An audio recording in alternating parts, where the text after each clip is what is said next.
जय श्री राम एवरीवन। कैसा रहेगा 2022 मिथुन, कर्क और सिंह राशियों के लिए? आइए जानते हैं इस वीडियो में।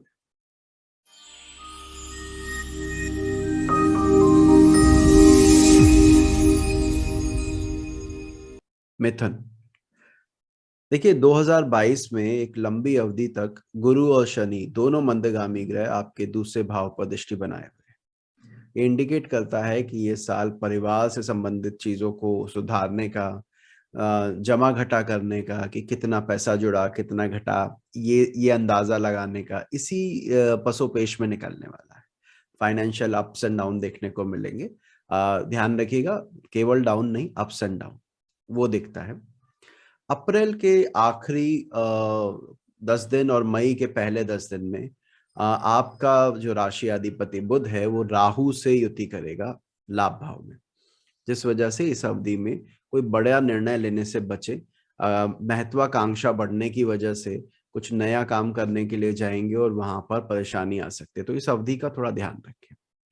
21 अगस्त से 26 अक्टूबर के दरमियान आपका राशि स्वामी बुध उच्च रहने वाला है। जो कि बहुत कम बार ऐसा होता है कि वो 2-2 महीने के लिए एग्जॉल्टेड हो, पर इस बार ऐसा हो रहा है। तो वो अवधि आपके लिए बेहद शुभ रहने वाली है। उसका जितना उपयोग कर सके नए वेंचर स्टार्ट करने में, कोई नई चीज की प्राप्ति के लिए जाने में, नए कोर्सेज आरंभ करने में, तो आपके लिए उसका लाभ देखने को आपको मिलेगा। मार्च अप्रैल के महीने में समर्पण की भावना यदि आप डेवलप कर सकते हैं तो बहुत अच्छा रहेगा, उसी से उन्नति हो। मैं ऐसा क्यों कह रहा हूँ? मार्च अप्रैल का जो बीच की अवधि है उसमें होने क्या वाला है कि आपका लग्नाधिपति बृहस्पति से मीन राशि में गोचर कर रहा है। वो नीच भी होगा और बृहस्पति इसके साथ बृहस्पति की राशि में होगा। तो ऐसे में किसी और के द्वारा दिया गया सुझाव, कोई निर्णय कि चलिए अब आप ये काम करिए आपके लिए बेहतर है, तो उस पर आप ध्यान दीजिएगा। वहां काफी लाभ आपको मिलेगा, क्योंकि उस अवधि में जितना आप अपने आप से लड़ेंगे, नहीं मैंने अपने हिसाब से ही करना है, तो वो आपके लिए परेशानी का कारण बन सकता है।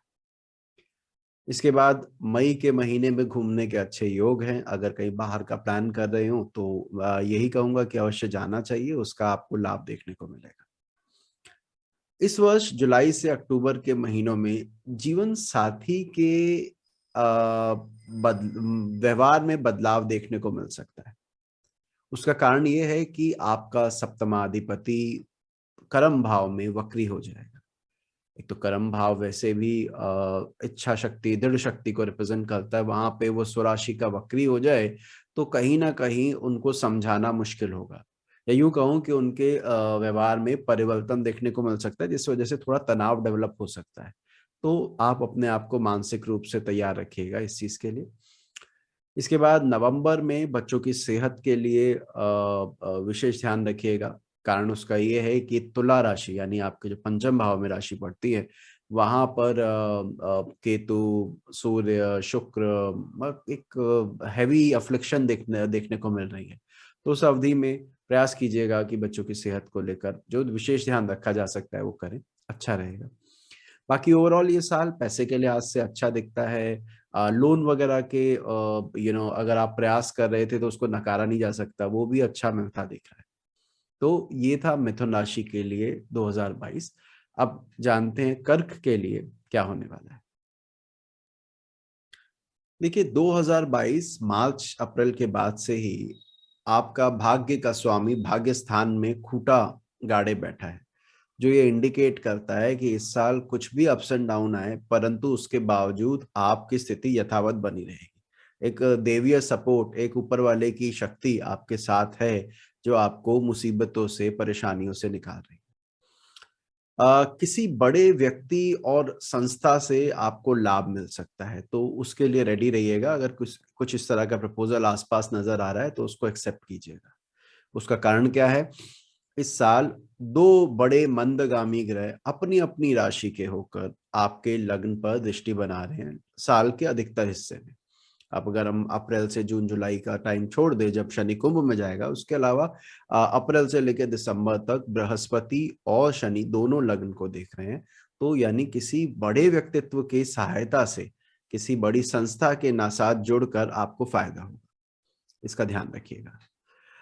संतान संबंधित शुभ समाचार मिलते दिख रहे हैं इस साल। अगर संतान प्राप्ति के लिए जा रहे हैं तो अच्छी बात है। यदि संतान पहले से ही अच्छा कर रही है तो और अच्छा करने के योग है, क्योंकि संतान भाव से उपचय भाव में तीसरे और छठे में शनि और राहु का गोचर रहेगा साल के बड़े हिस्से तक, और उस पर उसके त्रिकोण त्रिकोण भाव में गुरु की प्लेसमेंट है। तो ये इंडिकेट करता है कि संतान संबंधित अच्छी खबरें सुनने को आपको इस साल मिलेगी। इसके बाद जुलाई अंत और अगस्त आरंभ से अपने सीनियर से किसी प्रकार की बहस में ना पड़े। उस अवधि में यदि आप सही भी हैं तो भी दंड आप ही को मिलेगा, इसलिए कोई बहस अपने से बड़ों से ना करें। उसका कारण ये है कि इस महीने सूर्य आपके लग्न पर गोचर करेगा, सप्तम भाव में शनि महाराज पहले से मौजूद रहेंगे, और ये राहु केतु का एक्सेस भी है। तो कुल मिला के चारों केंद्र में 4 क्रूर ग्रह सूर्य शनि का आमना सामना।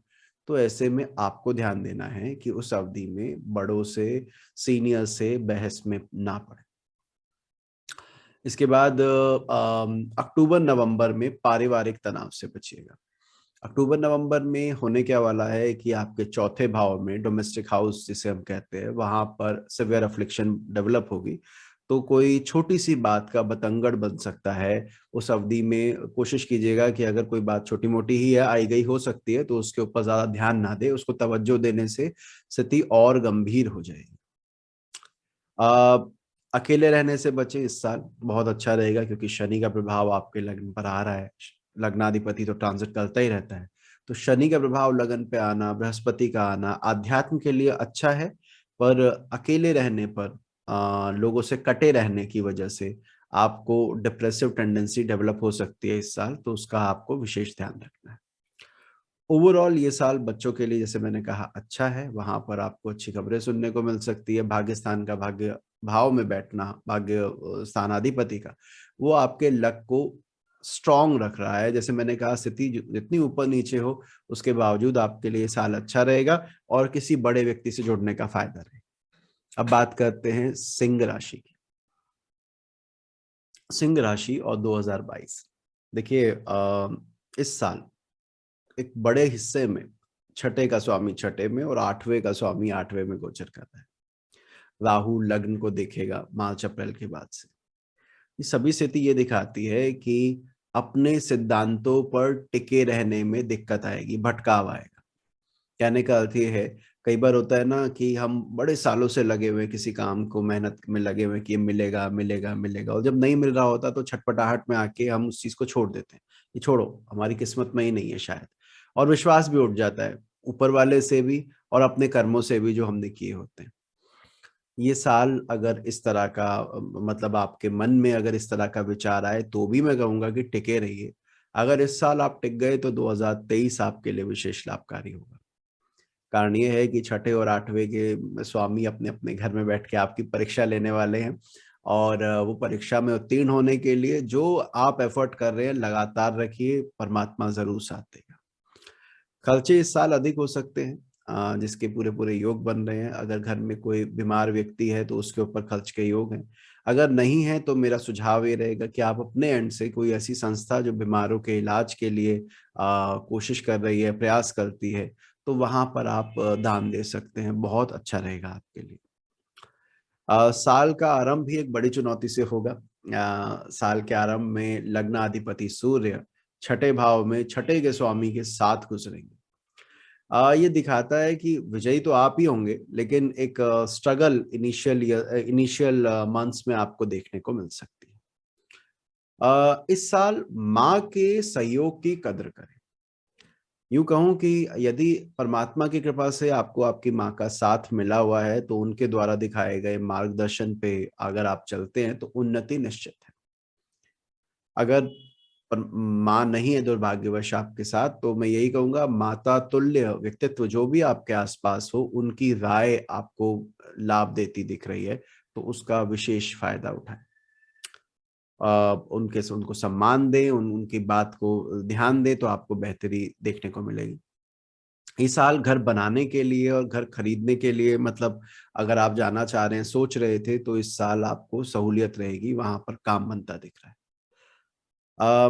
अक्टूबर नवंबर के माह में मित्रों और छोटे भाई बहन दोबारा कहूंगा, अक्टूबर नवंबर के माह में छोटे भाई बहनों और मित्रों के सुझाव पर अमल ना करें।